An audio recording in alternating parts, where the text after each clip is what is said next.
సభాయే నమః. అందరికీ నమస్కారం. నేను మామూలుగా ఈ సభలు సదస్సులు వీటికి రావటం మానేశా. ఈ మధ్యకాలంలో నా టైం వేస్ట్ చేసుకోవటం ఇష్టం లేక, ఎందుకంటే ఎవరు చెప్పినా సభ పెడతారు, దాని గురించి వినేవాళ్ళకి ఇంట్రెస్ట్ ఉండదు. వినపడుతుందండి? నా వాయిస్ బాగానే ఉందా? నిలబడి మాట్లాడితే కాస్త ఎనర్జీ తక్కువ ఉందని ఇక్కడ పెట్టాను, ఏమనుకోదు.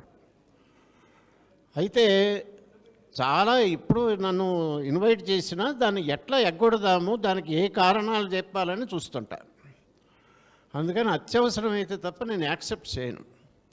ఈ ఒక్కదానికి రెడీగా ఒప్పుకున్నా. ఎందుకు అంటే దీనికి ముఖ్య కారకుడు చెరువు రాంబాబు. ఈ చెరువు రాంబాబు అనే ఆయన మొత్తం నాకు కనపడ్డ వాళ్ళ వ్యక్తులందరిలోకి ఈయన ఒక స్పెషల్ కేటగిరీ. నేను ఒక 25 ఏళ్ళుగా పుస్తకాలు రాస్తున్నా. ఇప్పుడు 25 పైన పుస్తకాలు రాశా. నా పుస్తకాలు చదువుదాము, తీసుకుంటారు, ఎప్పుడైనా దాని గురించి అట్టా కూడా తీసి చూసే ప్రయత్నం కొంతమంది చేస్తారు, కొంతమంది చదువుతారు. కానీ ఈ పుస్తకం చదివి ఆ పుస్తకాన్ని ఇంకా కొంతమందికి పంచిపెడదాము అన్న ఆలోచన నా 25 ఏళ్ల చరిత్రలో ఒకే ఒక్కడికి వచ్చింది. ఆయన పేరు చెరువు రాంబాబు. అంటే నేను కంచె ఐలయ్య అనే ఒకడున్నాడు, ఆయన గుడ్డలు తీశా, ఐలయ్య పైత్యం అని. ఆ పుస్తకం రాగానే ఆయన బారిన పడ్డటువంటి వైశ్యవర్గం వాళ్ళు వచ్చి కొన్ని 100 పుస్తకాలు కొనుక్కుపోయారు.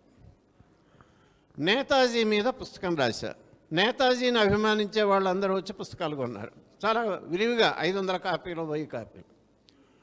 అంటే ఎవరికి ఏ సబ్జెక్ట్ ఇంట్రెస్టో దానికి మాత్రమే తీసుకుని వాళ్ళని నేను చూశా. కానీ చెరువు రాంబాబు గారి దగ్గర గొప్ప లక్షణం ఏంటంటే, నేను ఏ పుస్తకం రాసినా అది మళ్ళీ నేను ఆయనకి చెప్తే మళ్ళీ మొహాడు పడతాడేమో, ఆయనకి ఇన్ఫర్మేషన్ కూడా ఇవ్వను. అయినా తెలుసుకొని కనీసం 100, 200 మన తిరుమల చరిత్ర మీద రాస్తే 200, 300 కాపీలో తీసుకున్నాడు. సొంత డబ్బులతో డిస్కౌంట్ కూడా అడగకుండా కొని అందరికీ ఉచితంగా పంచిపెడతాడు. లక్షలున్న వాళ్ళు, కోటీశ్వరులు చాలామంది తెలుసు. ఎంతమంది కోటీశ్వరులు ఉన్నా ఇట్లా ఒకళ్ళకి సమాజాన్ని, విజ్ఞానాన్ని ఇంకోటికి వితరణ చేద్దామనేటువంటి సద్భావం ఉన్నవాళ్ళు ఈ సమాజంలో అంటే ఆయనకేం అందులో నిస్వార్థంగా చేస్తున్న మనిషి. ఏది చెప్పినా ఏది పిలిచినా రావటం నా కర్తవ్యంగా భావించి నేను వచ్చాను. అందుకని నేను చెరువు రాంబాబు గారిని ముఖ్యంగా అభినందిస్తున్నా. ఇక రెండో ఉద్దేశం ఏమిటి అని అంటే, ఇక్కడికి నేను రావటానికి ఒప్పుకోవటానికి మీరు పెట్టిన పేరు, ఈ చాణక్య అని ఉందే, మన సమాజానికి, మన దేశానికి పట్టిన చీడలు ఇప్పుడు కాదు, 75 ఏళ్ళుగా, వీటన్నిటికీ ఒకే ఒక్క విరుగుడు చాణక్యుడు. చాణక్యుడు రాసిన అర్థశాస్త్రం అనేది ఒక ఆల్ టైమ్ గ్రేట్గా, ఈ దేశంలో ఉన్న వాళ్ళకి బుద్ధి, జ్ఞానం ఏమన్నా ఉండి ఉంటే స్వతంత్రం వచ్చిన తర్వాత ఒక రాజ్యాంగం అనేది రాసుకునేటప్పుడు ఇక్కడ దేశం మీద, ఈ చరిత్ర మీద, సంప్రదాయం మీద, సంస్కృతి మీద, ఈ దేశ వారసత్వం మీద కనీసమైన అవగాహన, కనీసమైన గౌరవం ఉన్న వాడు ఎవడన్నా ఒక జాతీయ నాయకుడిగా ఉంటే రాజ్యాంగం అనేది రాసేటప్పుడు మొట్టమొదలు మాతృకగా, మోడల్గా తీసుకోవాల్సింది చాణక్యుడి అర్థశాస్త్రాన్ని. ఇవాళ కూడా దాన్ని పక్కన పడేసి మన వాళ్ళు ఇవాళ నన్ను మాట్లాడమన్నదే రాజ్యాంగం గురించి మాట్లాడమన్నారు. కాబట్టి రాజ్యాంగం దగ్గరికే వద్దాం. మరి చాణక్యుడు పనికిరాడు, అర్థశాస్త్రం పనికిరాదు. ఎందుకు పనికి వస్తుంది అంటే, మన మొత్తం జ్యుడిషియరీ, న్యాయ వ్యవస్థ మొత్తం ఘోరంగా విఫలమైంది. ఒకే ఒక ఎగ్జాంపుల్, వాడెవడో మీరందరూ దురంధర్ సినిమా చూసి ఉంటారు ఈ మధ్య. ఈ దురంధర్ సినిమాలో బొంబాయి మీద వచ్చి కొంతమంది అక్కడ పాకిస్తాన్ నుంచి వచ్చిన వాళ్ళు దాడి చేశారు. 170 మందినో 90 మందినో పిట్టలను కాల్చినట్టు కాల్చేశాడు. ఒక నరరూప రాక్షసుడు, వాడి పేరు కసబ్. ఈ కసబ్ అనే అంట్ల వెధవ వాడిని ఒక పోలీస్ ఆఫీసర్ ప్రాణానికి తెగించి వాడిని పట్టుకుంటే, ఇంతమందిని కాల్చిన వాడు మన దేశం వాడు కాదు, వేరే దేశం వాడు. ఆ వేరే దేశం వాడు రాసిన టెర్రరిస్టు అంటే వాడు ఒక పాము, విషసర్పం. ఆ విషసర్పాన్ని ముందు immediately he should be shot dead.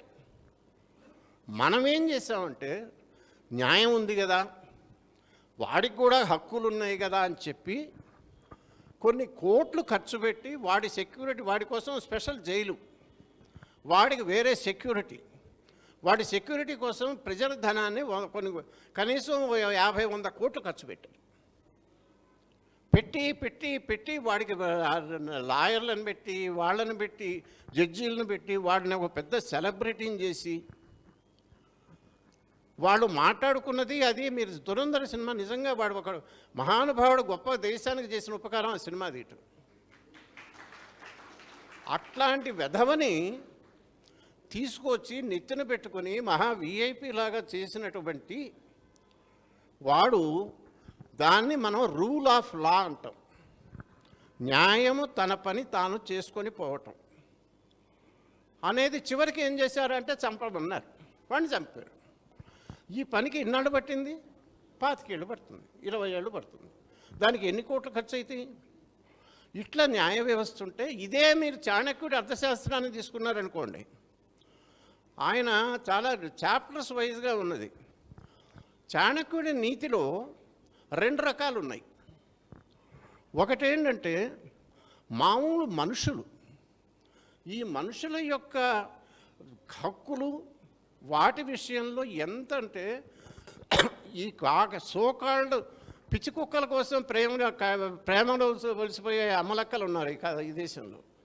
పిచ్చి కుక్కలు కలిస్తే లేదు వాడికి వేసక్తి మీరు చేయమని చెప్పి జడ్జీలు ఉన్నారు ఈ దేశంలో. ఇట్లాంటి ఇలా చేసేటువంటి చోట వీళ్ళు మళ్ళా మానవ హక్కులు అంటారు, జంతువుల హక్కులు అంటారే. వీళ్ళు ఇంకొక 1000 జన్మలు ఎత్తినా ఊహించలేనటువంటి మానవతా దృక్పథాన్ని చూపించిన వాడు చాణక్యుడు. ఎట్టన్నాడంటే, ఆయన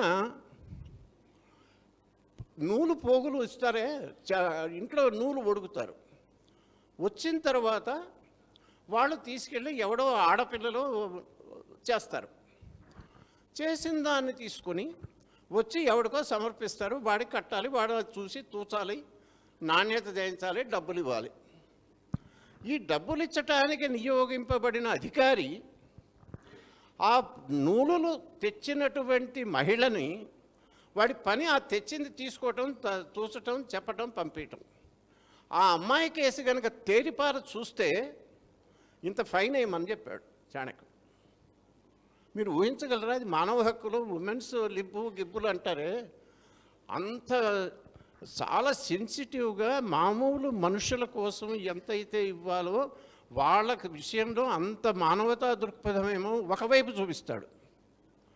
ఇంకోవైపు ఈ కసబ్ లాంటి వాళ్ళు వీళ్ళు ఉన్నారే, దేశంలో ఉన్న టెర్రరిస్టులు, జాతి వ్యతిరేకులందరూ జాతీయ ప్రముఖులుగా చలామణి అవుతుంటారు మన దేశంలో. ఇటువంటి వాళ్ళు దేశంలో, మన దేశంలోనే ఉండి మన దేశానికే చిచ్చు పెట్టేవాళ్ళు, ఇతర దేశాల వాళ్ళతో కుమ్మక్కైన వాళ్ళు, ఇటువంటి వాళ్ళు ఎవరన్నా ఉంటే వాళ్ళని అసలు మీరు ఎక్కడా బయటికి తేవద్దు, సింపుల్గా పైకి చెప్పకుండా ఫినిష్ చేయమన్నాడు, ఎన్కౌంటర్లు చేసేయమన్నాడు. ఎన్కౌంటర్లు చేసే వాళ్ళందరికీ మొట్టమొదటి అట్లాంటి వాళ్ళు జాతి ద్రోహులు, విదేశీయులకైతేనేమో వాళ్ళు ఏం చేశారో కూడా జనానికి తెలియకుండా గుట్టు చప్పుడు కాకుండా మట్టు పెట్టమన్నాడు. తర్వాత ఒక్కొక్కసారి వాళ్ళందరినీ కూడా ఇంకోసారి ఏ పని చేయకుండా సిగ్గొచ్చేటట్టు కఠినాతి కఠినమైన, క్రూరాతి క్రూరమైన శిక్షలు బహిరంగంగా వేయమన్నాడు. ఒక రాజకీయ నాయకుడు గనక 100 కోట్లు సంపాదిస్తారు, ఆంబోతుల్లాగా మీద పడతాడు, వాడు చీఫ్ మినిస్టర్ అంటాడు, ఇంకోడెవడో అంటాడు.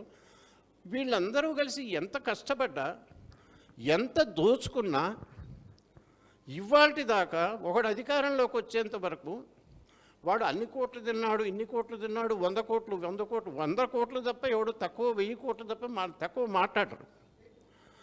అటువంటిటప్పుడు ఇప్పటిదాకా అధికారంలోకి వచ్చేవాడు, అధికారంలో ఉన్నవాడు చేసిన అవినీతిని ప్రతిపక్షంలో వాడు బయట పెట్టే మళ్ళా వాడు అధికారంలోకి వస్తాడు. అధికారంలోకి వచ్చిన తర్వాత మళ్ళా వాడు అదే అవినీతిని వాడు చేస్తాడు.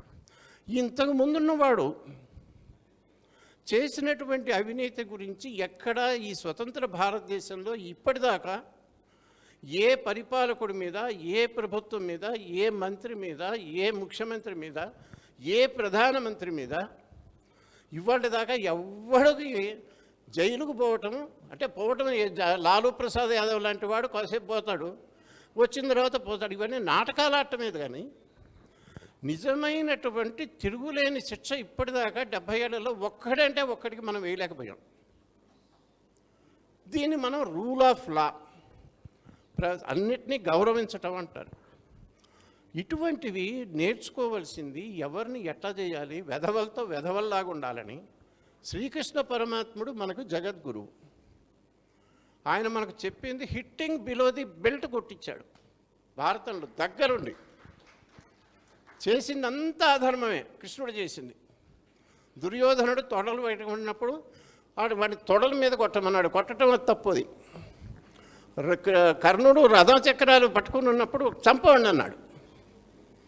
అంటే జగత్తుడు ఒకవైపు భగవద్గీత చెప్పి నేను చరాచర జగత్తు మొత్తం సృష్టి అంతా నేనే చేస్తున్నాను, నేనే మొదలు, నేనే చివర, నేనే మొత్తం అన్నటువంటి శ్రీమన్ భగవత్తుడే దిగి వచ్చి ఈ కాలంలో ఉన్నప్పుడు కావాలనుకుంటే ఒక క్షణంలో భస్మీపటలం చేయగలిగినటువంటి శక్తి ఉన్నా తనను ఆశ్రయించినటువంటి అర్జునుడికి ఒళ్ళు అలవకుండా కాసేపు కూర్చొని ఏదైనా కూల్ డ్రింక్ తాగు, ఈ లోపల నేను కళ్ళు తెరిస్తే ఈ అక్షౌహిణులన్నీ భస్మీపటలం చేస్తాను అనొచ్చుగా.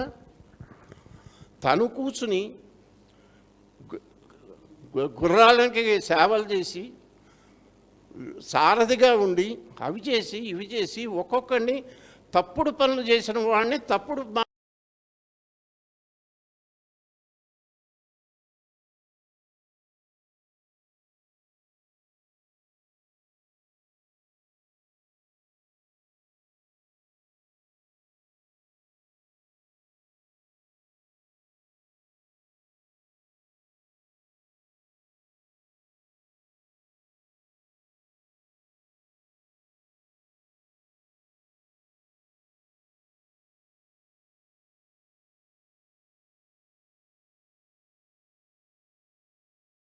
లేదు, అవి మనకు పనికిరాదు. అది అసలు పుస్తకాల్లో స్కూళ్ళల్లో చదువు చెప్పటం అనేది తప్పు అని భగవద్గీత, రామాయణం, భారతం, ఇందాక అనంత శ్రీరామ్ గారు ఏ గురించి అయితే చెప్పాడో ఈయన రాసిన పాటలు కానీ ఆ రామాయణం గురించి, ఆ ఆంజనేయుడి గురించి ఏమైనా చెప్తే కేసులు పెడతారు. రాజ్యాంగబద్ధంగా కేసులు పెట్టాలి. ఎందుకు అంటే మనకి ఒక దరిద్రగుట్ట అధికరణం ఒకటి ఉన్నది, ఆర్టికల్ 28 అంటారు. అందులో మొదటి లైన్లో ఏముంటుందంటే రిలీజియస్ ఇన్స్ట్రక్షన్, మతపరమైన బోధన పబ్లిక్ ఎడ్యుకేషన్లో చెప్పటము నిషేధించబడినది అంటాడు. ఆ ఒక్క మాటతో భగవద్గీత, రామాయణం, భారతం, వేదాలు, వేదశాస్త్రాలు వీటన్నిటికీ మన పనికి మాలిన జాతీయ నాయకులనే అడ్డగాడిదలు ఉన్నారే ఈ రాజ్యాంగాన్ని రాసినప్పుడు ఉన్నవాళ్ళు, వీళ్ళ దృష్టిలో ఇదంతా మత బోధన, రిలీజియస్ ప్రాపగాండా. ఎందుకంటే రిలీజియన్స్ అంటే ఇస్లాము, క్రిస్టియన్లను చూసి ఆ తూనికరాళ్లతో కనుక కొలిచేవాడికి హిందులో ఇదంతా మతంగా కనపడుతుంది, రిలీజియన్గా కనపడుతుంది. మనకు మతం అనేది లేదు, మనకు శాస్త్రము, వేదము, వేదశాస్త్రాలు ప్రపంచం మొత్తానికి మనం దారి చూపించిన వాళ్ళం, ప్రపంచం మొత్తానికి విజ్ఞానము, నాగరికత నేర్పిన వాళ్ళం. మనుస్మృతిలో చెప్తాడు, ఏతద్దేశ ప్రసూతస్య సకాశాద్ అగ్రజన్మన స్వం స్వం చరిత్రం శిక్షేరన్ పృథివ్యాం సర్వమానవాహ. ఈ పృథివీ మీద ఉన్న సర్వ మానవులు ఈ దేశంలో ఉన్నటువంటి అగ్రజన్ములు అంటే జ్ఞానుల దగ్గరికి వచ్చి వాళ్ళ దేశాల్లో వాళ్ళు ఎలా నడవాలి ఏమిటి అన్నది నేర్చుకున్నదురుగాక అన్నాడు మనువు. అంటే మొత్తం దేశానికి మన విశ్వగురువు అని ఇప్పుడు అంటామే, మొదటి నుంచి అలా ఉన్నవాళ్ళం. హిందూ నేషన్ అనే పుస్తకం నేను రాస్తే మొత్తం ప్రపంచ నాగరికతలో ప్రపంచంలో ఉన్న అన్ని దేశాలకి కృణ్వంతో విశ్వమార్యం అంటారు. తెలిసిది లేని వాళ్ళమేమంటారంటే ఇప్పుడు మనం చేస్తామా ఆర్యమేమో, ఇవన్నీ అయ్యే పనేనా అంటారు. ప్రపంచం మొత్తము ఒకప్పుడు ఆర్యమయమే. ఆర్యమయమంతా చేసింది మన దేశం నుంచి వెళ్ళిన వాళ్ళే. వాళ్ళు అక్కడికి వెళ్ళి ఏ దేశానికి వెళ్ళిన వాళ్ళు ఆ దేశంలో ఇమిడిపోయి అక్కడ నాగరికతల్ని చరిత్రని అన్నీ ఎలా చెప్పారో నేను ఉదాహరణలతో రుజువులతో సహా హిందూ నేషన్ అనే పుస్తకంలో రాశాను. ప్రతివాడు మాట్లాడతాడు గ్రీకులు రోమన్లు అనేవాడు మహావిజ్ఞానులని, వాళ్ళ నుంచే అసలు ప్రపంచానికి నాగరికత అంతా వచ్చిందని. ఆ గ్రీకులు వాళ్ళ గురువు ఎవడంటే మన మనువు. ఏ మనువునైతే ఏ మనుధర్మానైతే ఇవాళ మన గాడిదలందరూ తిడుతున్నారో ఆ మనువే మా గురువయ్యా, అక్కడి నుంచే నేర్చుకున్నామని గ్రీకులు అరిస్టాటిల్ లాంటి వాళ్ళు చెప్పినవి నేను ఉదాహరణలతో చెప్పాను. మనకు మొదటి రాజ్యాంగకర్త ఎవడంటే మనువు. షాక్ అవ్వకండి, ఎందుకంటే వాడు చాలా భూతు పదార్థము, అనకూడదు అనంటే మనం ఏదో పాతరాతి యుగంలో ఉన్నానేమో అనుకుంటారు పాపం మన ఈ కాలపు వాళ్ళు. ఈ మనువు అనే మనం ఎవరినైతే తిడుతున్నామో, ఎవడైతే దేశాన్ని ఎదుర్కొన్నటువంటి సమస్తమైన చెడువులకి వాడే కారణం అని ఇప్పటికీ చంపి కుళ్ళబొడుస్తున్నారో మేధావులు అనుకున్న వాళ్ళు, రాజకీయ పార్టీలు, వీళ్ళందరూ అనుకుని ఒక చెడు పదార్థంగా చెప్పినటువంటి మనువుని ఫిలిప్పీన్స్ అనే దేశంలో వాళ్ళ పార్లమెంటులో ఆయన విగ్రహం ఇప్పటికీ ఉంది. అందులో ఆయన కింద రాస్తాడు, the first wisest law giver of mankind, మొట్టమొదటి ప్రపంచానికి న్యాయం ఇచ్చినటువంటి శాసనకర్త మనువు అని పేరు రాసి ఫిలిప్పీన్స్ వాళ్ళు పెట్టుకున్నారు. ఆ మనువు నుంచే మేము నేర్చుకున్నామని గ్రీకులో రోమన్లో మహాపండితులందరూ చెప్పారు. వాటినే ఇవాళ ప్రపంచమంతా అనుకుంది. అంటే మనకు రాజ్యాంగం అని రాస్తే మొట్టమొదటి మనం నేర్చుకోవాల్సింది, చూడాల్సింది, భక్తితో కళ్ళకద్దుకొని చేయాల్సింది మనుస్మృతిని. దాన్నేమో అవతల బారేసాం. రెండవది ప్రాక్టికల్గా చెప్పినవాడు చాణక్యుడు. ఈ చాణక్యుడు ఎవడు చెప్పాడు ఏమిటి అని అంటే, నేను చాణక్యుడు పుల్లెల శ్రీరామచంద్రుడు గారు పుస్తకం రాశాడు. ఎంతమంది చదివారో నాకు తెలియదు, చదివారు. ఆ పుస్తకానికి నేను ఆంధ్రభూమి సంపాదకుడిగా ఉన్నప్పుడు నేను నా ఆదివారం అనుబంధంలో దాని గురించి రాసి ఆయన ఎంత సంతోషపడ్డాడంటే, ఇప్పటినాళ్ళకి మీరు గుర్తించారండి అని. ఆ మొత్తం దాని పేరు ఏదో ఉంది, పుస్తకం ఏంటండి మనం అడుగుతారు, పుస్తకం పేరు కాదు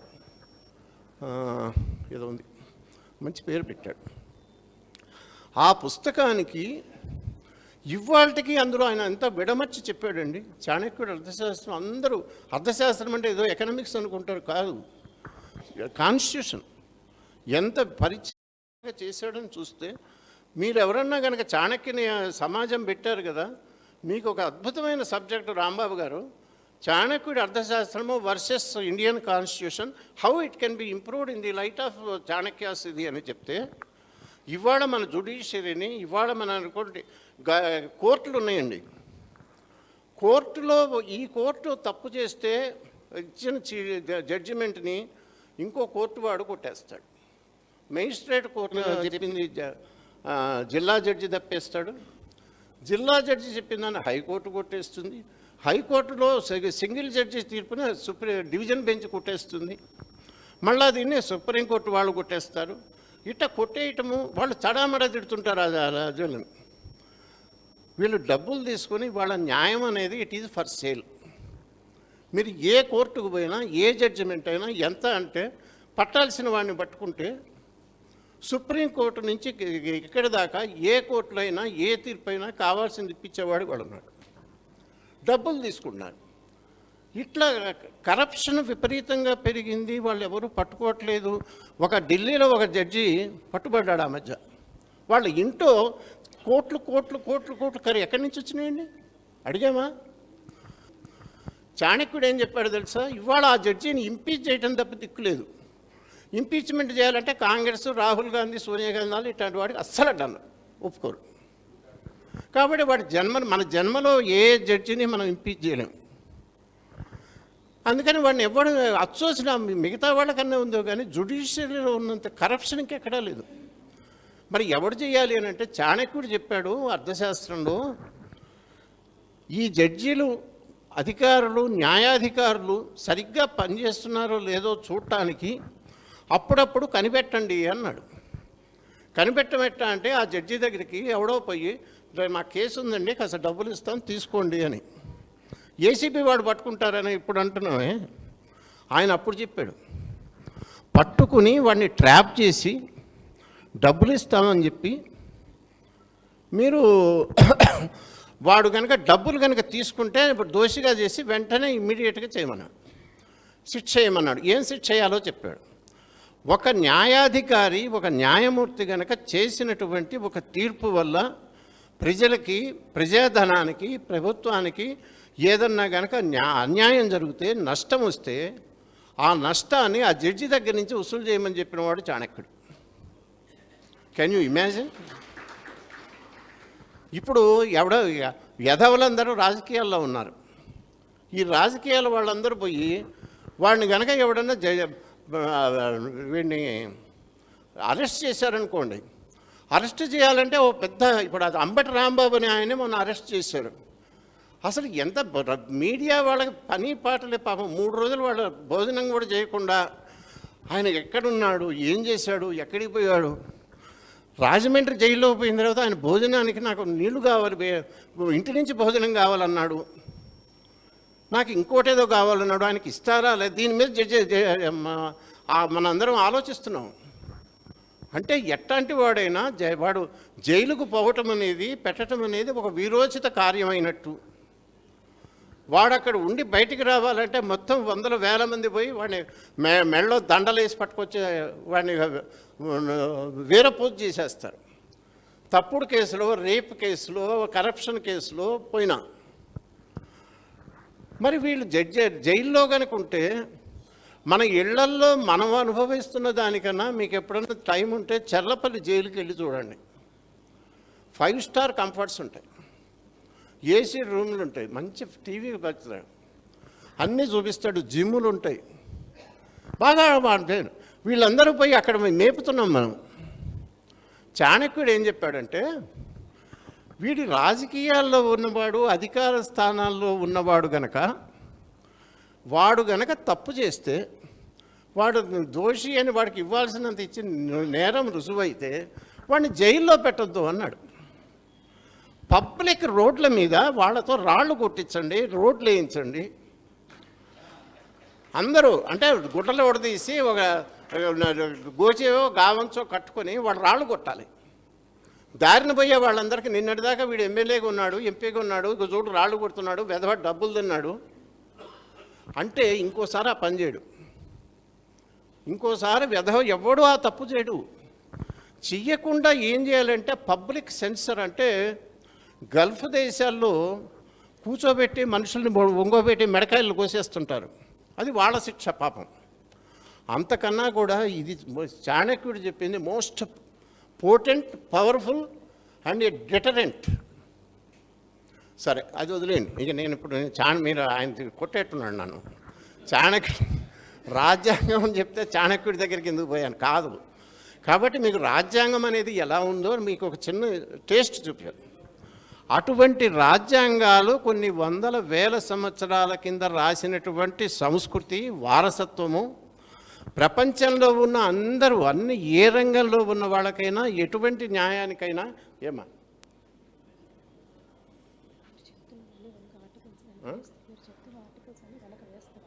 వద్దులేమ్మా ఇప్పుడు అది, అప్పుడు వాళ్ళ అటెన్షన్ ఇటుపోతుంది. అందుకని అవి చూస్తూ మొదలు పెడతారు, నా మాటలు వినరు. అందుకని వద్దు. తర్వాత అయ్యా ఇప్పుడు ఏంటంటే, నేను తెలియని వాళ్ళు బహుశా ఎక్కువ మంది లేరు. నేను ఇప్పటికీ మీరు యూట్యూబ్లో నా పేరు కనుక కొడితే ఒక 150 వీడియోలు వస్తాయి. ఆవు పాఠం కనుక చెప్తే వాడు ఏది చెప్పినా ఆవు గురించే చెప్తాడని ఒక కథ ఏదో ఉన్నది. నేను కూడా ఎప్పుడు చెప్పినా ఇవే చెప్తుంటా. ఇప్పటికి నేను 100 సార్లు చెప్పా ఇదే మాటలు. కాబట్టి ఇవేం కొత్తవి కావు. నేను రాసిన పుస్తకాలు ఉన్నాయి, నా వీడియోలు ఉన్నాయి. మొన్ననే ఇగో అమ్మాయి మా ఈమె చేసింది దీనికి ఇదే మాటలు చెప్పా. అప్పుడే నేను భవిష్యవాణిగా నేను బ్రహ్మంగారిలాగా కాలజ్ఞానం కూడా నాకు వచ్చు. నేను చెప్పా 500 1000 కూడా చూడరు వీళ్ళు అన్న. అమ్మాయి వ్యూస్ ఎన్ని వచ్చినాయేమో 600 వచ్చినాయి. చూడరు మన వాళ్ళు. మంచివి చూడకూడదు, మంచివి మాట్లాడకూడదు, మంచివి వినకూడదు అని మనం గాంధీ గారి కోతులకి రివర్స్ కోతులు మనం ఆల్రెడీ పెట్టుకున్నాం. కాబట్టి మనకు అవేం పట్టవు. కాబట్టి అది వదిలేయండి. ఇప్పుడు ఎందుకన్నానంటే మీరు సీరియస్గా నేను చెప్తున్నాను. మీరు నా స్పీచ్ అయిన తర్వాత కొంచెం సిగ్గుతో వెళ్ళాలి అందరం.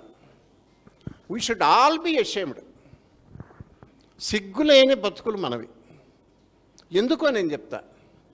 ఒక భయంకరమైన మోసం, ఒక భయంకరమైన ద్రోహం మనకి 75 ఏళ్ళ కిందటే జరిగింది.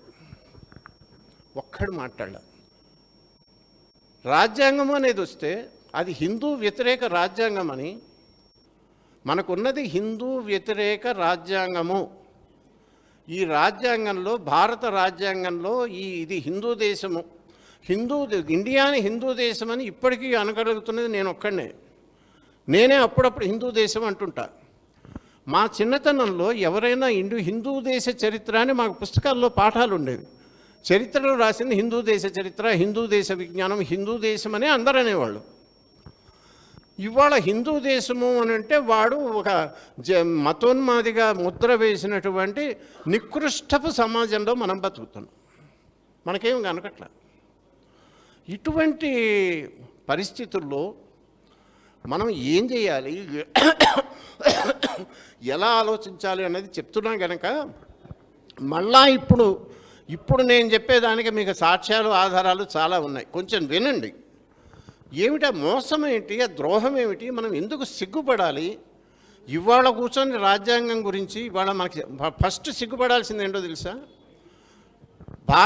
ఇండియన్ రిపబ్లిక్కి ఇండియన్ కాన్స్టిట్యూషన్ అమల్లోకి 1950 జనవరి 26 వచ్చింది. అది వచ్చిన తర్వాత 75 ఏళ్ళు మొన్ననే అయిపోయింది. 75 years అయిపోయిన తర్వాత ఇప్పుడు అద్వానీ అనే ఆయన, ఎల్కే అద్వానీ అనే ఆయన 25 ఏళ్ల కిందట, వినపడుతుందా ఏమండి? మీ ఇష్టం. హాయ్ వినపడుతుందండి? ఎల్కే అద్వానీ.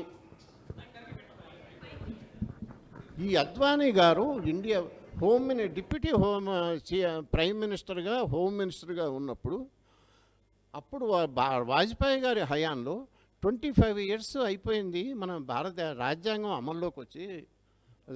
50 years అయిపోయింది కదా, మనం ఒకసారి రివ్యూ చేద్దామంటే అందరూ కలిసి ఆయన మీద పడి కలిచారు. అంటే అసలు రాజ్యాంగం ముట్టుకోవటం ఏంటి, రాజ్యాంగం మాట్లాడటం ఏంటి, రాజ్యాంగం గురించి అర్జెంట్ ఇదేంటి చూసి మీరేమో మనుధర్మాన్ని తెచ్చేస్తారా అని అందరూ కలిసి మీద పడి కరిస్తే ఆయన మాట్లాడాడు. చప్పుడు కాకుండా తోక ముడిచాడు. బీజేపీ వాళ్ళు చెంపలు ఎట్లా వేసుకున్నారంటే, వాళ్ళు ఎంత గట్టిగా బీజేపీ వాళ్ళు వేసుకున్నారంటే 25 years దాటిపోయి అయిన తర్వాత వాజ్పేయి పోయి నరేంద్ర మోడీ వచ్చిన 50 + 25 75 years అయినా ఈ రాజ్యాంగాన్ని రివ్యూ చేద్దాము, ఒక్కసారి చూద్దాము ఏమైంది, మన అనుభవం ఏంటి, ఏమన్నా మార్చాలా చెయ్యాలా అని ఆలోచన ఒక్కడికి రాలా, మీడియాకి రాలా, ఒక్క మేధావికి రాలా. చిరతలు పట్టుకొని ఆ రాజ్యాంగానికి డప్పు కొట్టడం మొదలుపెట్టారు. అదేదో భగవద్గీత అయినట్టు దాన్నే మార్చకూడదని. అది అపౌరుషేయం అంటారు, వేదాలు అపౌరుషేయం అంటారు, ఇది అపౌరుషేయం అంట. అప్పుడు ఆ నెహ్రూ అనేవాడే చెప్పాడు, అరే మనం చేస్తున్న రాజ్యాంగం నెక్స్ట్ ఇయర్ కాదు రేపే మార్చేయచ్చు,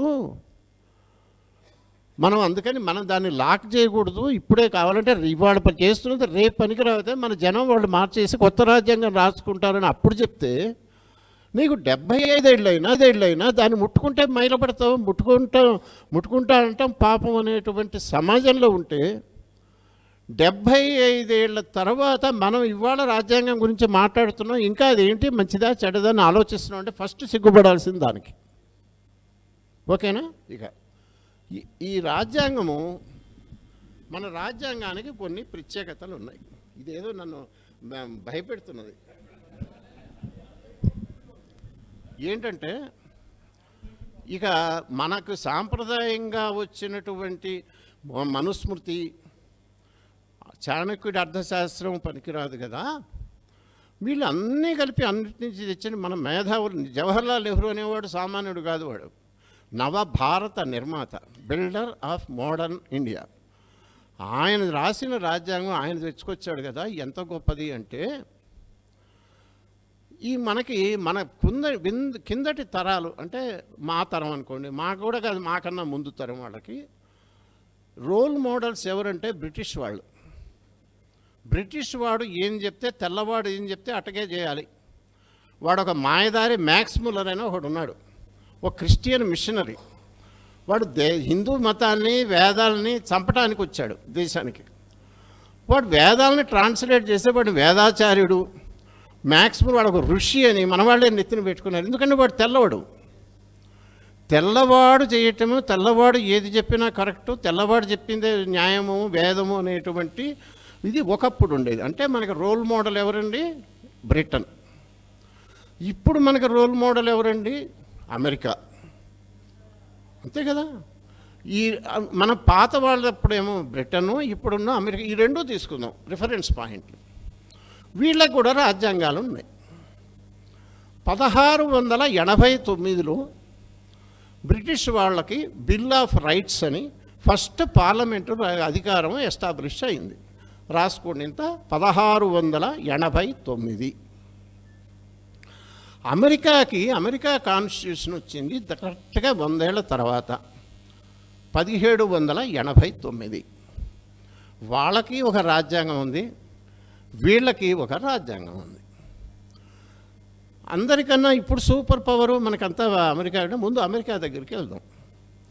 ఈ అమెరికన్ రాజ్యాంగంలో 7 అధికరణాలు ఉంటాయి. ఆర్టికల్స్ ఏంటంటే 7, ఓన్లీ 7. వాళ్ళు రాజ్యాంగం వచ్చి ఎప్పటికైందండి? 1789 అంటే 211, ఇది ఒక 26, 237 ఏళ్ళుగా అమెరికన్ రాజ్యాంగం అమల్లో ఉంటే కేవలం 7 ఆర్టికల్స్తో వాళ్ళు నడుపుతున్నారు. వాళ్ళ మొత్తం అమెరికా రాజ్యాంగంలో ఉన్న పదాలు అన్నీ కలిపితే సంతకాలతో సహా 7300. తర్వాత వాళ్ళు ఈ 239 ఏళ్లలో అమెరికా వాళ్ళు రాజ్యాంగాన్ని ఎన్నిసార్లు మార్చారు అని అంటే 25 సార్లు మార్చారు. ఓకేనా? ఇప్పుడు మన దగ్గరికి వద్దాం. ఇక ఇంగ్లాండ్ వాళ్ళకి అసలు రాజ్యాంగమే లేదు. అది అన్రిటెన్ కాన్స్టిట్యూషన్. అక్కడ రాసి ఏమి ఉండదు, సంప్రదాయాలు దాని కింద పోతుంది. కాబట్టి వాళ్ళ దానిలో అసలు ఆర్టికల్సే లేవు. సవరణలు చాలా చేసుకున్నారు. ఎప్పుడు కావాలంటే అప్పుడు మోస్ట్ ఫ్లెక్సిబుల్, బోస్ గారు చూసి నవ్వుతున్నారు. ఆ మోస్ట్ ఫ్లెక్సిబుల్ కాన్స్టిట్యూషను బ్రిటన్ది. వాళ్ళు ఎన్నిసార్లు మార్చుకున్నారో వాళ్ళకే లేదు, అయిపోయింది వాళ్ళది. అది వీళ్ళు 25 సార్లు 27 సార్లు మార్చారు అమెరికా వాళ్ళు. 7 రాజ్యాంగ దీంతో 7 అధికరణాలు ఆర్టికల్స్తో 7000 పదాలతో వాళ్ళు అంత దేశాన్ని చేస్తూ ప్రపంచాన్ని ఏలుతున్నారు. ఇక మన దగ్గరికి వద్దాం. మన మహాత్ములు మహానుభావులు అందరూ కలిసి రాశారు కదా. దీనిలో వాడు 7000 అయితే అమెరికాది, మనకు 1,45,000 పదాలు ఉంటాయి. 1,45,000 వర్డ్స్ ఉంటాయి మన కాన్స్టిట్యూషన్. వాళ్ళకి 7 అధికరణాలు ఉంటే మనకి 445 అధికరణాలు ఉన్నాయి. 445. దీన్ని 12 షెడ్యూళ్ళు, 25 పార్టులు, 445 అధికరణాలు, 1,45,000. ఇంత ఎన్ని చెప్పాను మీకు ఇందాక? పదాలు. ఒక్కసారి నేనే అయితే చెప్తా ఉండండి. ఏంటంటే 1,45,000 కరెక్టే చెప్పా. 1,45,000 పదాలు, 448 అధికరణాలు, 25 భాగాలు, 12 షెడ్యూల్డ్. మనం వచ్చి ఎన్నాళ్ళయింది? 75 ఏళ్ళయింది. 106 సార్లు మార్చాం రాజ్యాంగాన్ని. 106 సవరణలు చేసాం. వాడు అమెరికా వాడేమో 27 సార్లు 239 ఏళ్లలో మారిస్తే మనం 106 సార్లు ఏమో సవరణలు చేసాం. అంటే రాజ్యాంగాన్ని ఏ రాజకీయ నాయకుడు వస్తే వీళ్ళకి ఇప్పుడు రేపు అందరూ కలిసి సవరించబోతున్నారు. బీజేపీ వాళ్ళు, కాంగ్రెస్ వాళ్ళు అందరూ కలిసి, ఈ దేశంలో ఉన్న రాజకీయ నాయకులందరూ కలిసి మనందరికీ ఒక మహోపకారమైన, ఒక మహోదాత్తమైన సంస్కరణని రాజ్యాంగ సంస్కరణ ద్వారా, రాజ్యాంగ సవరణ ద్వారా చేయబోతున్నారు. ఏంటో తెలుసా? ఇప్పటిదాకా సుప్రీంకోర్టు అనేది ఈ రిజర్వేషన్లు మీ ఇష్టం వచ్చినట్టు మీ రాజకీయాల కోసం ఎంతైనా పెట్టండి అయ్యా, మీకు దండం పెడతాం, 50కి మించకండి, మెరిట్కి కనీసం 50% వదిలిపెట్టి మీ దరిద్రపు రాజకీయాలన్నీ 50%తో ఆడుకోండి అని సుప్రీంకోర్టు చెప్తే, ఆ సుప్రీంకోర్టు చెప్పిన తీర్పే ఇప్పటిదాకా అందరినీ ఆపి ఉంచింది. లేకపోతే ఆ మండల కమిషన్ వచ్చినప్పుడు వాడే మింగేసేవాడు విపి సింగ్ టైంలో. దీన్ని సుప్రీంకోర్టు ఇప్పుడు చెప్పిందంటే పెద్ద మనిషి ఒక తీర్పులో చెప్తే దాన్ని ఇప్పటిదాకా గౌరవిస్తున్నారు. ఇవాళ బీజేపీ వాళ్ళు, కాంగ్రెస్ వాళ్ళు కలిసి వీళ్ళు అసలు ఇట్లా ఎట్టుంది, 82% రిజర్వేషన్ లేకపోతే ఎట్లండి? 15% ఎస్సీలు, 7% ఎస్టీలు. సరే కనీసం 15 + 2 7 22, ఒక 60% బీసీలు ఉన్నారు, 82% అయింది. వాళ్ళు 82% జాబ్స్లో, సీట్లలో, అన్నింటిలో వాళ్ళకి 82% ఇవ్వద్దా అని అంటున్నారు. రాహుల్ గాంధీ మొదలుపెట్టాడు. ఇప్పుడు బీజేపీ వాళ్ళు కూడా అదే పల్లవిని అందుకోబోయి రాజ్యాంగాన్ని మారుస్తారు తొందరలో. ఇక అప్పుడు ఈ సుప్రీంకోర్టు తీర్పులు పోతాయి, అన్నీ పోతాయి.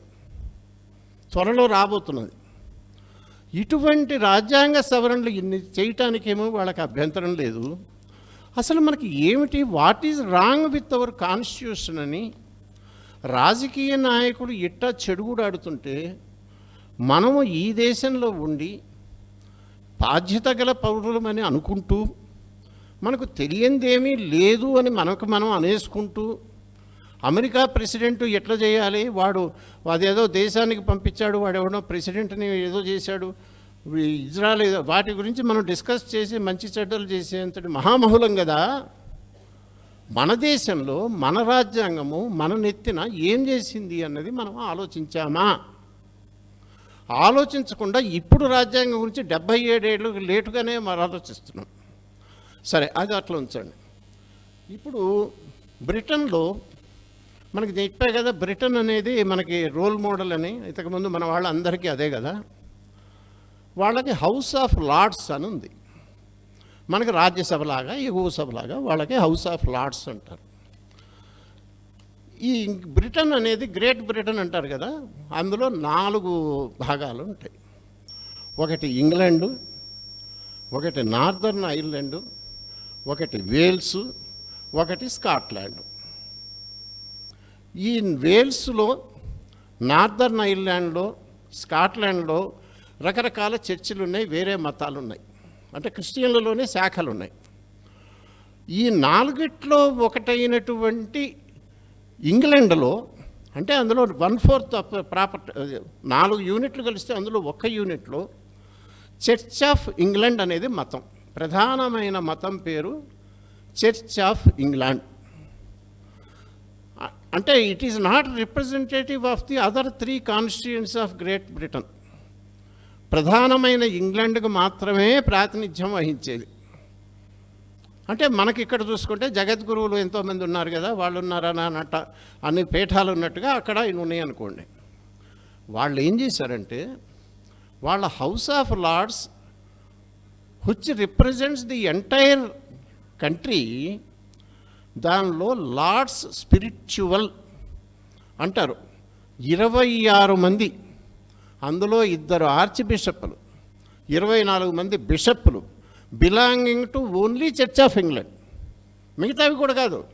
ఆ చర్చ్ ఆఫ్ ఇంగ్లాండ్కు సంబంధించినటువంటి 26 మంది బిషప్పులకి పర్మనెంట్గా వాళ్ళ ఎగువ సభలో సీట్లు ఇచ్చారు. వాళ్ళు సెషన్ మొదలు పెట్టేటప్పుడు చివర ప్రార్థనలు వాళ్ళే చేయాలి.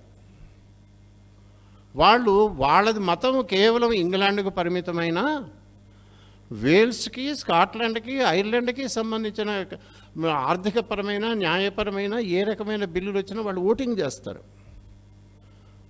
అంటే మతానికి, ప్రధానమైన మతానికి, గుర్తుపెట్టుకోండి, అన్నిట్లోకి ప్రధానమైన మతం ఏది ఉందో ఆ మతానికి పెద్దవాళ్ళు ఎవరున్నారో వాళ్ళకి అంత పెద్ద స్థానం మనందరం నెత్తిన పెట్టుకొని కొలిచే మన ఇలవేల్పులైన బ్రిటిష్ వాళ్ళే చేస్తే, ఆ బ్రిటిష్ వాళ్ళకి మానసపుత్రులు, రాజకీయ వారసులు, ఏజెంట్లు అయినటువంటి కాంగ్రెస్ వాళ్ళు తీసుకొచ్చిన ఈ రాజ్యాంగంలో మరి ఇక్కడ ప్రధానమైన మతం ఏది? దాన్నే మీరు వర్తించండి. హిందూ మతమే కదా. హిందూ మతానికి సంబంధించిన ఆచారాలు ఆ చిన్న బుల్లి దేశం ఎంత ఉంటుంది? ఇదివరకు మన స్వతంత్ర పోరాటంలో అనేవాళ్ళు మన నాయకులు, ఇండియాలో మేమందరం కలిసి ఉమ్మేస్తే మీ ఇంగ్లాండ్ కొట్టుకుపోతుందిరా అనేవాళ్ళు. అంత చిన్న దేశం. వాడు 26 మందికి ఇస్తే మన వాళ్ళు కనీసం ఒక్క జగద్గురువుకి, ఒక జగద్గురు పీఠానికి, పోనీ ఇంకొక వైష్ణవ పీఠానికి, ఇంకొక మధ్వాలకి, వీళ్ళందరూ 3-4 మనకు ఉన్నాయి కదా సంప్రదాయాలు, 4కి సంబంధించిన ఈ 4 జగద్గురువులు వైష్ణవ మధ్వ సంప్రదాయంతో కూడా కలిపితే ఒక 5-6 ఉంటే, ఈ 5 మీరు అయ్యా మీరు ఒక్కొక్క రిప్రజెంటేటివ్ మీరు పంపండి, మేము చేసేటువంటి శాసనాలు ఏమన్నా ఉంటే వాటిని ధర్మశాస్త్ర ప్రకారం మంచిదా చెడ్డదా కాస్త మీరు చూసి చెప్పండి అని. దానికి పేరు పెద్దల సభ అని పెట్టారు కదా. హౌస్ ఆఫ్ ఎల్డర్స్ అంటారు మన రాజ్యసభని, లెజిస్లేటివ్ కౌన్సిల్ ఇక్కడ ఉండే. వీటన్నిటిలో ఎవరైనా అంటే బ్రోకర్లని, బ్లాక్మెయిలర్స్ని, డబ్బులు ఇచ్చేవాళ్ళని, ఎందుకు పనికిరాని వాళ్ళని, వీళ్ళందరినీ వాళ్ళ పార్టీలో డ్రైవర్లని, చపరాశీలను కూడా ఎమ్మెల్సీలుగా, ఎంపీలుగా పంపించేస్తారు. అట్లాంటి పెద్దల సభకి ఒక్క జగద్గురు పీఠానికి ప్రాతినిధ్యం ఉన్నదా? లేదు అని అంటే ఎందుకు లేదని మనం అడగాలా వద్దా? మన రాజ్యాలు, మా స్వాములు, మా జగద్గురువులు, వాళ్ళని మనం గౌరవించకపోతే ఎవడు గౌరవిస్తాడు? ఇది హిందూ దేశం అయితే, ఇక్కడ ఉన్నది అందరికీ ఉన్నది హిందూ మతం అయితే, ఈ హిందూ మతంలో మా అందరికీ నెత్తిన పెట్టుకొని చూసే మా జగద్గురు శంకరాచార్యులు వారు మీలాంటి వాటిలో కలగజేసుకోరు. కానీ వాళ్ళ రిప్రజెంటేటివ్ రాజ్యసభలో మీకు ఉండాలి అని మనం ఎప్పుడూ అడిగి ఉండాల్సింది కదా. అడిగామా ఎవరన్నా? అది కాక వాళ్ళు ఇష్టం వచ్చినట్టు చెలగాటమాడుతుంటే ఈ మతాన్ని, ధర్మాన్ని మీద అయ్యా రాంబాబు గారు, ఇంకా నాకు ఎంత టైం ఉంది? కాలం ఉందా? లేదంటే చెప్పండి, ఇది నాది అనంతం. అందుకని మీరు ఎప్పుడు ఆపమంటే అప్పుడు ఆపుతా, మళ్ళా తర్వాత ఎప్పుడు కలుగుతాం అని అనలేదు కదా. సరే, ఇప్పుడు మనకి మోసం అన్నాను చూసారా, ఇవన్నీ కొన్ని పెద్ద మాటలుగా కనబడతాయి. మోసము, ద్రోహము అన్న ఈ మోసం ఏం జరిగిందో ఒక్కసారి మీరు ఆలోచించండి. అందరూ స్థిమితంగా కూర్చొని ఒక్కసారి కళ్ళు మూసుకొని మీరు మన దేశం యొక్క స్థితిని ఒక్కసారి వెనక్కి వెళ్ళండి. ఒకప్పుడు ప్రపంచం మొత్తానికి నాగరికత నేర్పాము, విజ్ఞానం నేర్పాము, అన్నీ సైన్స్ ఇక్కడ పుట్టింది, ఆస్ట్రానమీ ఇక్కడ పుట్టింది. ఆఖరికి సంస్కృత భాషని దేన్నైతే పనికిరాదు అని మూలబారేశారో, మన వాళ్ళు తెచ్చిన ఈ సంస్కృత భాష ఒక్కటే ఈ సూపర్ కంప్యూటర్లు, ఇప్పుడు వస్తున్న మోస్ట్ మోడర్న్ కంప్యూటర్లు అన్నిటికీ పనికొచ్చేటువంటి ప్రోగ్రామింగ్కి అనువైనటువంటి భాష సంస్కృతం ఒక్కటే అని నాసా వాళ్ళు ఎప్పుడో తెలిసారు. అలాంటి సంస్కృత భాషనేమో పారేశాం. అటువంటి దాన్ని ఇప్పుడు యాస్ట్రానమీలో, దీనిలో ఎన్ని న్యూక్లియర్ ఫిజిక్స్లో, క్వాంటమ్ ఫిజిక్స్లో మీరు దేన్ని తీసుకున్నా వీటన్నిటికీ మనం ప్యారలల్స్, అసలైన మూలాలన్నీ విజ్ఞానం ఇక్కడ ఉన్నాయి. ఇప్పటికీ విజ్ఞాన సర్వస్వము, విజ్ఞాన నిధి అనేది ఉంటే వేదము, వేదశాస్త్రాలైనటువంటి ఈ దేశము, మహారాజులు ఉన్నంత వరకు వాళ్ళు రాజులు ఎంత కొట్టుకు చచ్చినా, ధర్మాన్ని కాపాడారు, వేదాన్ని కాపాడారు, వేద శాస్త్రాలను కాపాడారు, వేద విజ్ఞానాన్ని పోషించారు. వాళ్ళు గుళ్ళు కట్టారు, ఆ గుళ్ళకు అనుబంధంగా వేద పాఠశాలలు పెట్టారు, యూనివర్సిటీలు పెట్టారు, గురుకులాలు పెట్టారు, వీటి మీద రీసెర్చ్లు చేయించారు. నలంద లాంటి విశ్వవిద్యాలయం ఇన్ని ఉన్నాయి.